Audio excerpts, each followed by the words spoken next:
नमस्कार विद्यार्थियों, श्री श्याम कॉलेज की ऑनलाइन क्लासेस में आपका स्वागत है। इस क्लास में हम बीए बीएड फोर्थ ईयर के लिए भौगोलिक चिंतन का इतिहास पढ़ रहे हैं और भौगोलिक चिंतन के इतिहास के अंतर्गत ये 34वां भाग है। और भौगोलिक चिंतन में हम पढ़ रहे थे भारत में प्राचीन भौगोलिक ज्ञान के बारे में। तो भारतीय प्राचीन ग्रंथों में, पुराणों में, रामायण में, महाभारत में किस प्रकार का भौगोलिक ज्ञान उपलब्ध है उसके बारे में हम पढ़ रहे थे। और इसके अंतर्गत हमने द्वीपों के बारे में पढ़ा। उसके बाद जो सप्त द्वीप के चारों ओर जो 7 जलराशियां या सागरीय भाग फैले हुए हैं उनके बारे में पढ़ा। और अब हम पढ़ रहे थे पर्वतों में हमने मेरु या सुमेरु जो पर्वत है उसके बारे में पढ़ लिया था, और हिमवान या हेमवंत पर्वत है उनके बारे में हमने पढ़ लिया था। अब नंबर 3 जो पर्वत आता है वह है कैलाश पर्वत। नंबर 3 कैलाश पर्वत।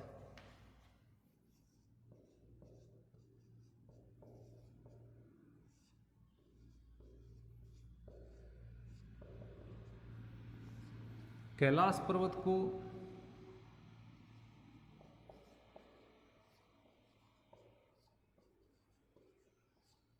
शिव का घर माना गया है, यानी कैलाश पर्वत को शिव का घर माना जाता है। इसके अलावा जो महाभारत का वन पर्व है उसमें कैलाश पर्वत के बारे में हमें वर्णन देखने को मिलता है। महाभारत के वन पर्व में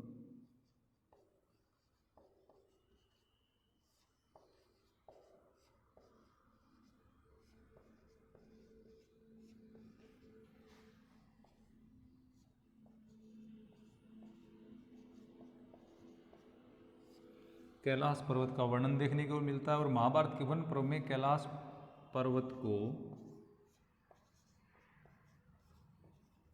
स्तुद्री नदी का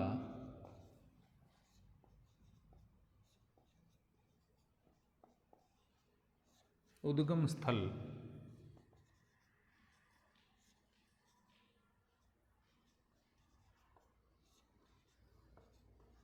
बताया है। यानी महाभारत के वन पर्व में कैलाश पर्वत को स्तुद्री जो नदी है उसका, स्तुद्री जो कि वर्तमान में सतलज नदी के नाम से जानी जाती है, तो सतलज नदी का इसको क्या बताया गया है, महाभारत के वन पर्व में इसका उद्गम स्थल जो है वो बताया गया है। इसके अलावा महाभारत के वन पर्व में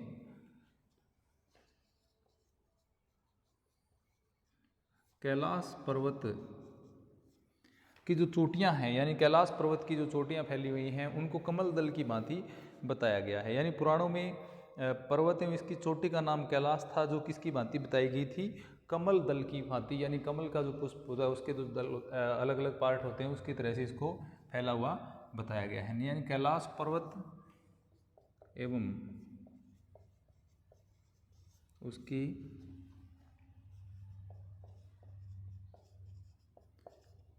चोटियों को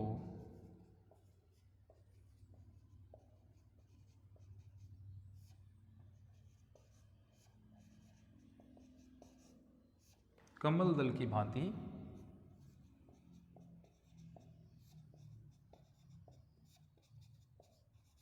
बताया गया है। तो कमल दल की भांति पुराणों में,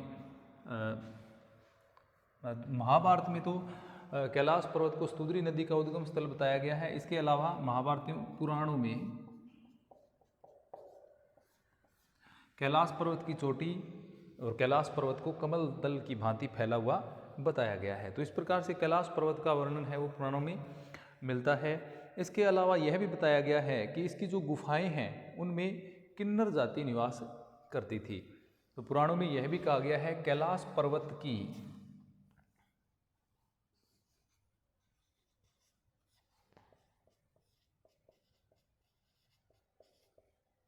गुफाओं में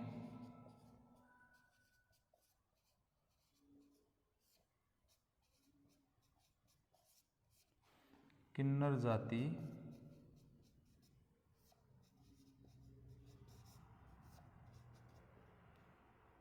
निवास करती थी। यानी जो कैलाश पर्वत की गुफाएं हैं उनमें किन्नर जातियों का निवास है वो पुराणों में बताया गया है। इसके अलावा जैसा हमने पढ़ा, इसको शिव का घर भी बताया गया है। इसके अलावा ये भी बताया गया है कि जो कैलाश पर्वत की ढाल थे उन पर रुद्र के वृक्षों की अधिकता पाई जाती थी। कैलाश पर्वत के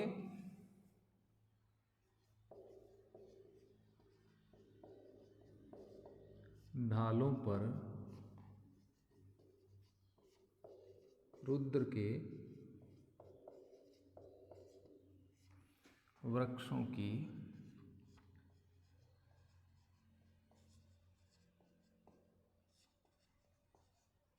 अधिकता थी। यानी जो रुद्र के वृक्ष हैं उनकी अधिकता कैलाश पर्वत के डालों पर बताई गई है।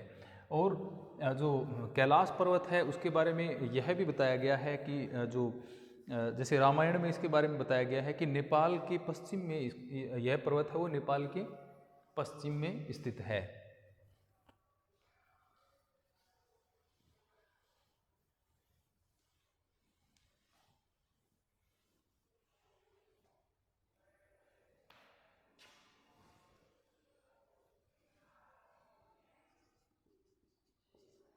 इसे रामायण में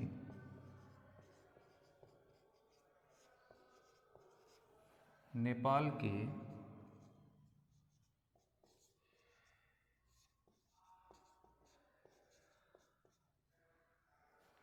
के पश्चिम में बताया गया है।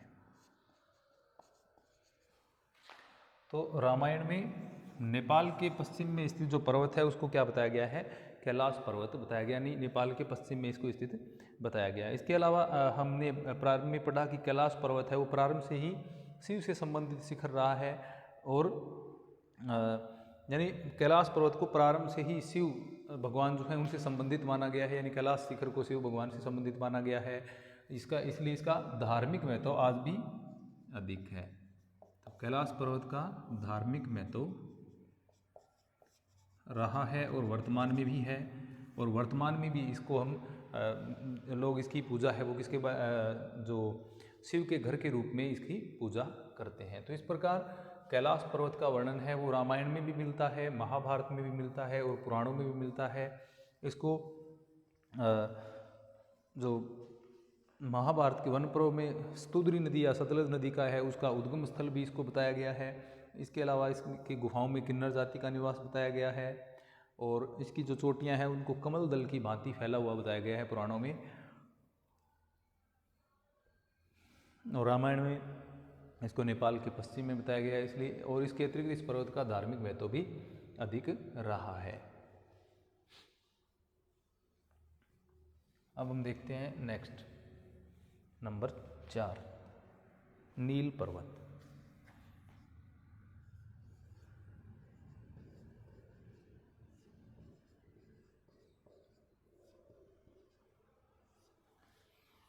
नील पर्वत के बारे में भी अलग अलग जानकारियाँ अलग अलग विद्वानों के अनुसार मिलती हैं। इसे एक तो मेरू पर्वत के ऊपर उत्तर में स्थित सबसे नज़दीक पर्वत बताया गया है।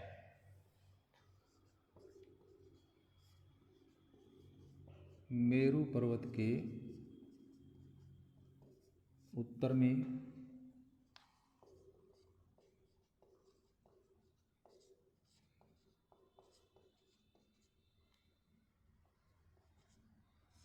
सबसे निकट स्थित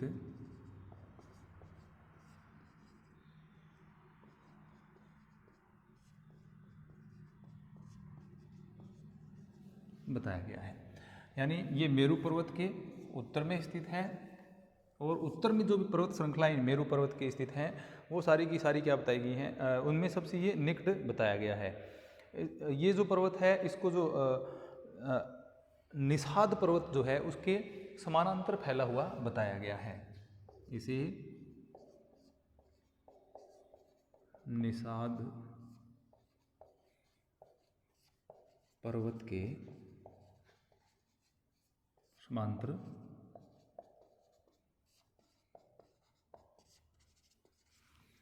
पुराणों में ऐसा लिखा गया है कि जो नील पर्वत है वो निषाद पर्वत के समानांतर फैला हुआ है। इसके अलावा इसके बारे में ज़्यादा जानकारियाँ इसके बारे में नहीं मिलती है, क्योंकि इसको पामीर की गांठ के उत्तर में स्थित है ये, और एक प्रकार से ये क्या है, दुर्गम क्षेत्र रहा है। पामीर की गांठ के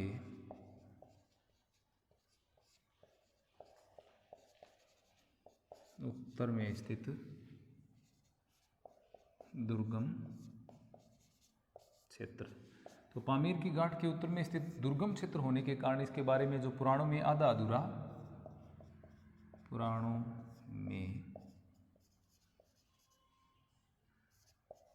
अधूरा वर्णन इसका किया गया है, यानी ज़्यादा वर्णन इसके बारे में पुराणों में नहीं मिलता है, क्योंकि ये अगम्य या दुर्गम क्षेत्र इसको माना गया है।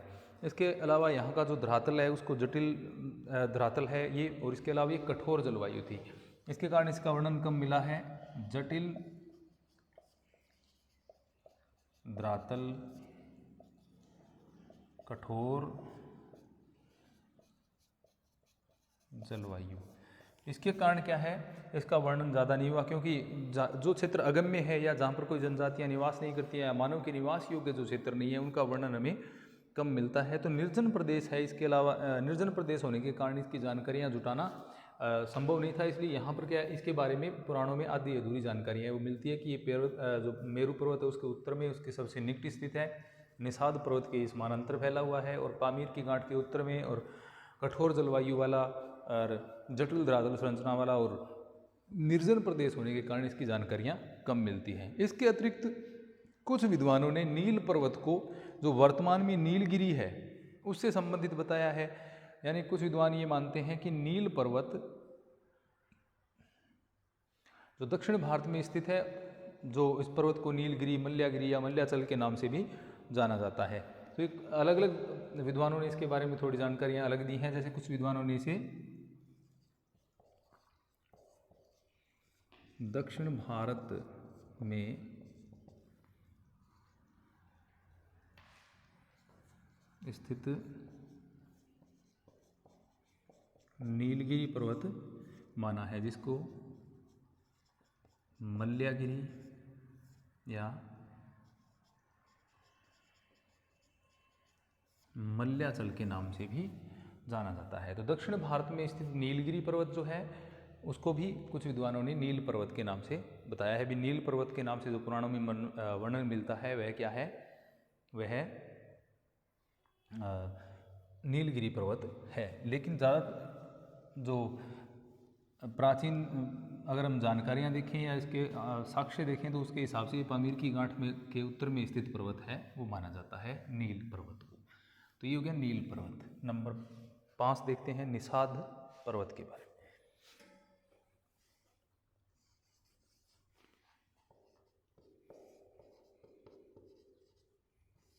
निषाद पर्वत, तो निषाद पर्वत जैसे नील पर्वत इसके समानांतर था, तो ये नील पर्वत के समांतर फैला हुआ है। इस पर्वत के दक्षिण में हरिवर्ष एवं उत्तर में सुमेरु की कुछ शाखाएं स्थित हैं। दक्षिण में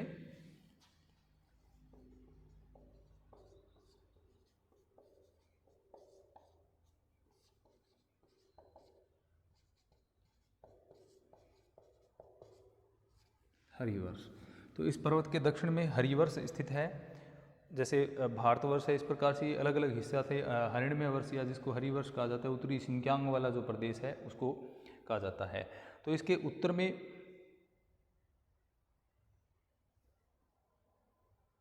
इसके दक्षिण में तो हरिवर्ष है, और इसके उत्तर में जो इलावर्त पर्वत हैं उसकी कुछ मेरू पर्वत है उसकी कुछ शाखाएं फैली हुई हैं। उत्तर में मेरू पर्वत की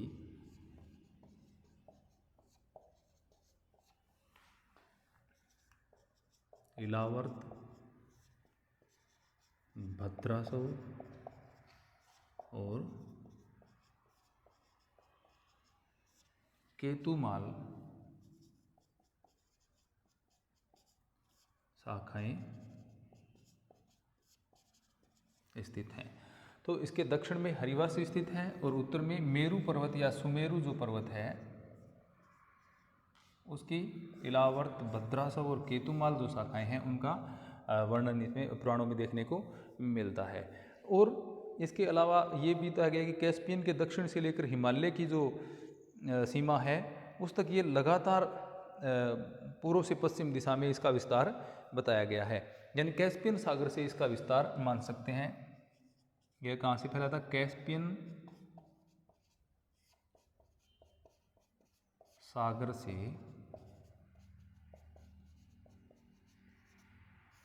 हिमालय तक, ये पूर्व से या पश्चिम से पूर्व फैला हुआ इसको बताया गया है।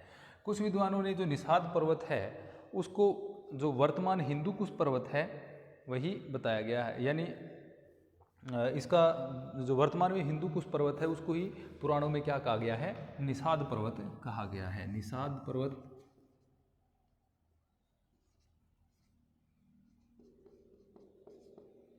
पुराणों में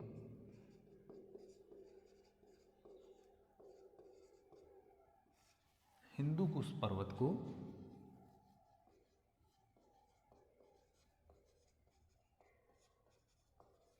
कहा है, यानी हिंदू कुश पर्वत जो वर्तमान में है उसको क्या कहा गया है, पुराणों में निषाद पर्वत कहा गया है। इसके 3 शिखर भी बताए गए हैं, इसके 3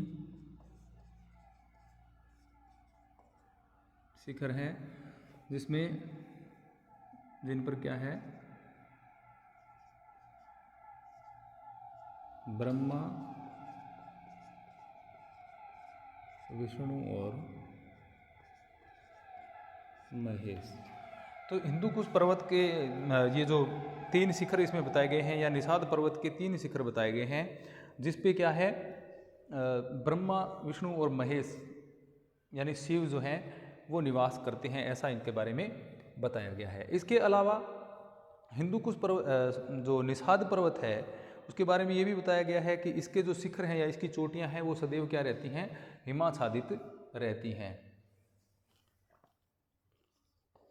कि चोटियां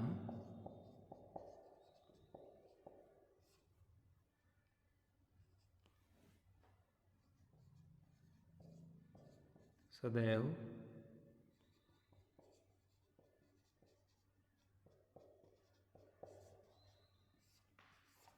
हिमाच्छादित रहती हैं। ये भी निषाद पर्वत के बारे में बताया गया है। इसके अतिरिक्त इस क्षेत्र में भद्रसोम और चाक्षु नदियों का भी इस पर्वत से प्रवाहित होने का जिक्र किया गया है, यानी इस पर्वत से 2 नदियां निकलती हुई बताई गई हैं, एक तो भद्रसोम नदी और दूसरी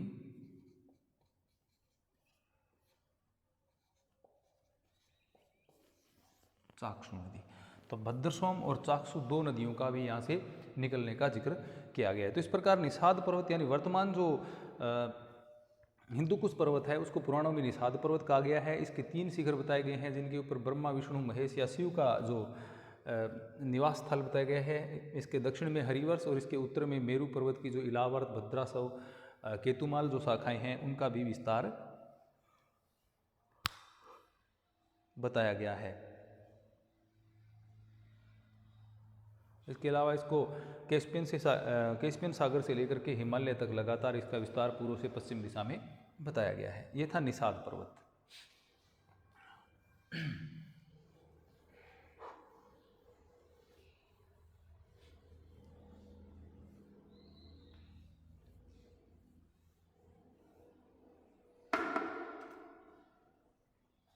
इसके अलावा हेमकुट पर्वत रह जाता है, नंबर 6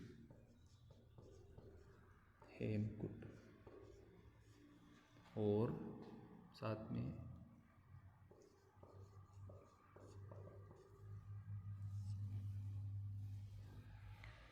अब जो 5 नंबर हमने पढ़ा उसके बाद में जो 6ठा पर्वत आता है वह है हेमकुट पर्वत। और हेमकुट पर्वत को कैलाश पर्वत और किमपुरुष है उसका हिस्सा बताया गया है। हेमकुट पर्वत को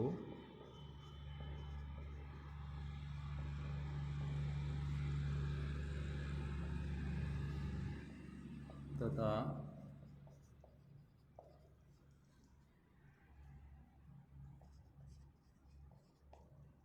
किमपुरुष का हिस्सा बताया गया है।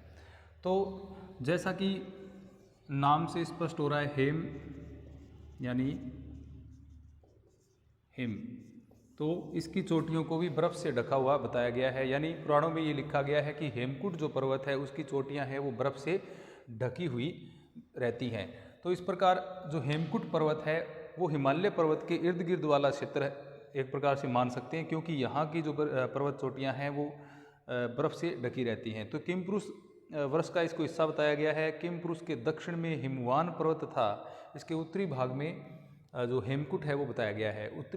इसका जो हिमवान पर्वत यानी हिमालय, जो हिमालय इसके दक्षिण भाग में तथा इसके उत्तरी भाग में हेमकूट पर्वत है जो बताया गया है किमपुरुष के।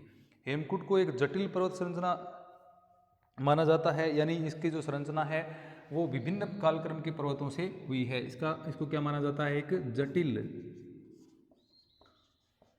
पर्वत संरचना। हेमकूट को क्या माना जाता है? जटिल पर्वत संरचना। अब वस्तुतः हम देखें तो वर्तमान में जो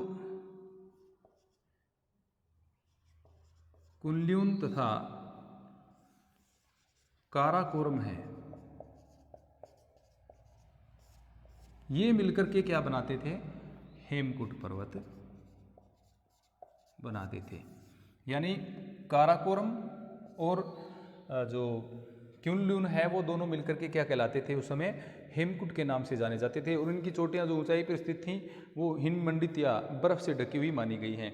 तो शीतकाल में हेमकूट या हिमालय पर सबसे बर्फ अधिक पाई जाती है, इसलिए हम इसको क्या मानते हैं कि ये कुनल्यून और जो काराकोरम श्रेणी है वो दोनों मिलकर के जो पर्वत बना रहे हैं वो कौन सा कहलाता है? हेमकूट पर्वत उसको कहा जाता है।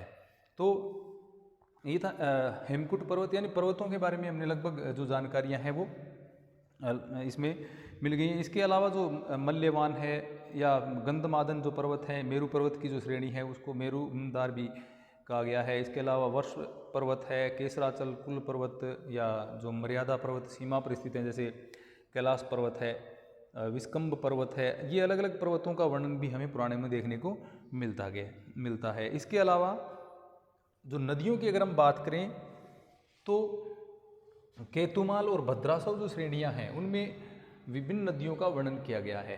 यानी केतुमाल भद्रासव में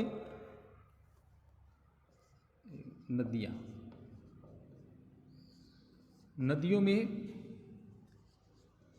भद्रासव जो श्रेणी है उसमें 43 नदियां बताई गई हैं और केतुमाल जो है या केतुमाला इसमें 49 नदियों का वर्णन मिलता है। यानी भद्रासव है उसमें 43 और केतुमाला में 49 नदियों का जो वर्णन है वो मिलता है। अगर हम नदियों की बात करें तो जो ऋग्वेद का 10वां मंडल है,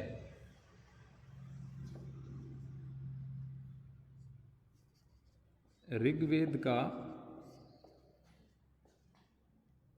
10वां या 10वें मंडल में नदियों का वर्णन हमें मिलता है। इसमें जो 10वें मंडल का जो 75वां सूक्त है उसको क्या कहते हैं? नदी सूक्त के नाम से उसको जाना जाता है। 10वें मंडल के 75वें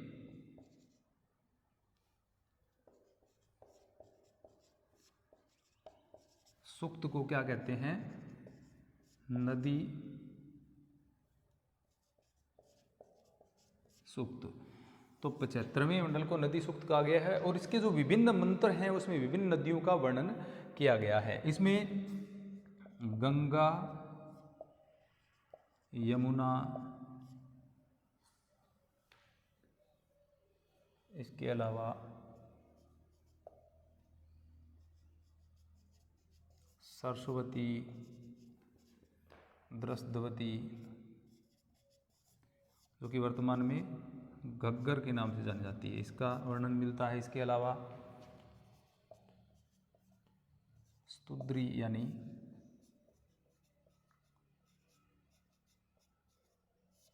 सतलज, पृष्णी यानी रावी, ये जो नदियां हैं इनका वर्णन इसमें देखने को मिलता है। यानी गंगा, यमुना, सरस्वती, सतुद्री या सुतुद्री भी इसका नाम मिल सकता है, पुरुषणी यानी रावी। इसके अलावा अस्किन जो है वो चिनाब का प्राचीन नाम है, अस्किन यानी चिनाब। ये जो नदियां हैं इसका वर्णन इसमें देखने को मिलता है। इसके अलावा जो मरुद्वध है या झेलम जो है, झेलम का वर्णन भी इसमें मिलता है, जिसका नाम क्या दिया गया है? विस्तता यानी झेलम, झेलम नदी का जिक्र मिलता है। इसके अलावा आर्जिकिया यानी जो वर्तमान में व्यास नदी है उसको किस नाम से लिखा गया है, उसमें आर्जिकिया।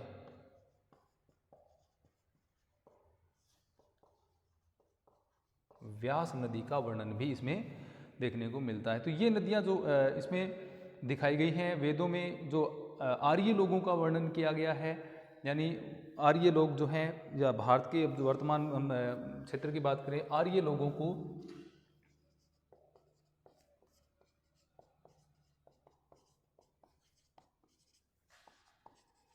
सप्त सिंधु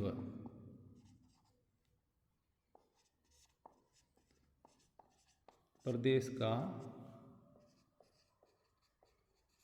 निवासी पुराणों में बताया गया है। यानी जो आर्य लोग हैं वो सप्त सिंधु प्रदेश में रहते थे, ऐसा वेदों में लिखा गया है। सप्त सिंधु का मतलब यहाँ पर 7 नदियों और जो कि सिंधु के सहायक जो नदियाँ हैं जिनमें हमें अभी जिनका वर्णन किया, जैसे सतलज है, व्यास है, रावी है, चिनाब है, झेलम है, दर्शवती है। ये जो नदियाँ हैं सतलज, व्यास, रावी, चिनाब, दर्शवती और इसके अलावा सरस्वती जो नदियाँ हैं, उस प्रदेश का निवासी बताया गया और उसी प्रदेश को क्या कहते थे, सप्त सिंधु के नाम से जाना जाता था। तो इस प्रकार ये जो नदियों का वर्णन है हमें वो पुराणों में और वेदों में देखने को मिलता है। जैसे सरस्वती और दर्शवती यानी जो घग्गर हैं वो वर्तमान में क्या हो गई हैं, विलुप्त हो गई हैं। तो सतलज, रावी, व्यास, झेलम, चिनाब और जो वाला जो क्षेत्र है वह किस नाम से जाना जाता था, सप्त सिंधु के नाम से जाना जाता था और आर्य लोगों को सप्त सिंधु का निवासी वेदों में बताया गया है। तो इस प्रकार इसके बाद के जो ग्रंथ हैं उनमें उत्तरी भारत में सिंधु है, सतलज है, रावी है, झेलम, चिनाब, व्यास, गंगा, यमुना, सरयू, गंडक, कोसी, लोहित आदि जो नदियां हैं उनका वर्णन हमें देखने को मिलता है। जो दक्षिण भारत की अगर हम नदियों की बात करें तो इसमें नर्मदा है, ताप्ती है, गोदावरी है, कृष्णा है, तुंगभद्रा है। ये जो नदियां हैं, कावेरी वगैरह जो नदियां हैं, उनका वर्णन दक्षिण भारत में वेदों में देखने को मिलता है। तो यानी वर्तमान में जो नदियां हैं उनमें कुछ एक विलुप्त हो गई हैं जो वेदों में वर्णित थी, लेकिन वर्तमान में लगभग जो नदियां हैं वो अधिकांश देखने को मिलती हैं और इनका वर्णन भी वेदों में देखने को मिलता है। तो इस प्रकार हमने इस अध्याय में जो प्राचीन भारतीय ग्रंथों में पर्वतों और नदियों का वर्णन किया था उसके बारे में पढ़ा। धन्यवाद।